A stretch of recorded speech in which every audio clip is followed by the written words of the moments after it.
Hey, if you're wondering what's happening in the last 7 days here in the Northern Virginia real estate market, we're here with our 7-day report. So my name is Sean Price. I am with eXp Realty and Price Group here at eXp Realty. And as you can see, I'm shooting this video again from the field. So what are we experiencing in the market this last 7 days? What's the pulse of the market? As far as statistically, I'll get to that here in a little bit with the actual graphs.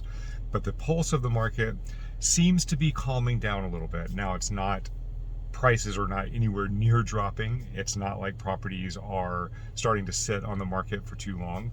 But what we're seeing is instead of buyers battling against 15 to 20 offers like they were a few weeks ago, two, three, four, six offers, eight offers, things like that. So the competition seems to be decreasing a little bit. It could be because the inventory has increased a little bit over the last couple of weeks.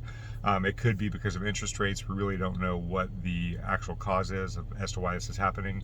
And we don't know if it's going to be long term or if it's short lived. So if you're a buyer and you're considering the market, we got a little activity going on in the background. If you're a buyer and you're considering getting into the market, now might be a good time, especially, we're at the end of March, we're in the spring market.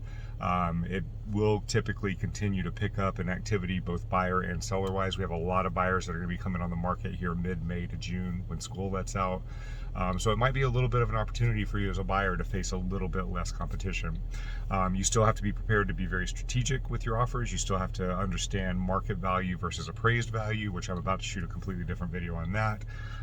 So it could be a little bit of an opportunity. That's the general pulse. Now, does that mean the market is slow? No. Does that mean that that sellers are starting to give concessions? No. Does that mean that buyers are starting to be able to come in with competitive offers as far as like trying to negotiate the price down? No, it does not.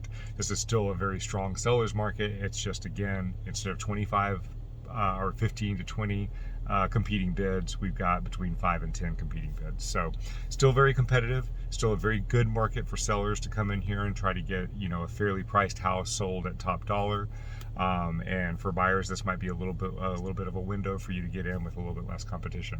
All right, if you have any questions about this, please feel free to reach out to us. And now let's switch over to the actual statistical graph.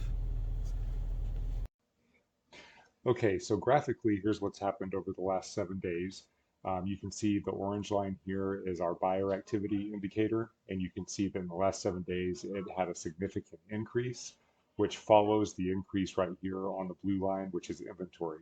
So for the last 2 weeks in a row, inventory has increased.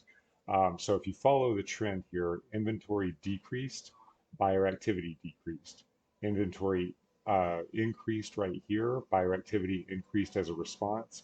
So since inventory again increased at this point, we expect buyer activity again to increase even more over the next 7 days. You can see as a general trend that buyer activity is still very high despite the increasing interest rates. And you can see that inventory is slowly ticking upward. And I think this is the reason why we're seeing less competition for each property. 5 to 10 offers versus 15 to 20 offers. So it is still a very competitive market. There's still a gap. It's still a very strong seller's market, but because of this uptick in inventory, buyers are facing a little bit less competition with each property. If you come over here to the buyer's market versus the seller's market, again, the orange line here indicates a neutral market. And you can see that we're staying very steadily in a strong seller's market, and we don't really see that changing anytime in the near future. So this is the last 7 days here in the Northern Virginia real estate market. If you have any questions about this, please feel free to reach out and let us know.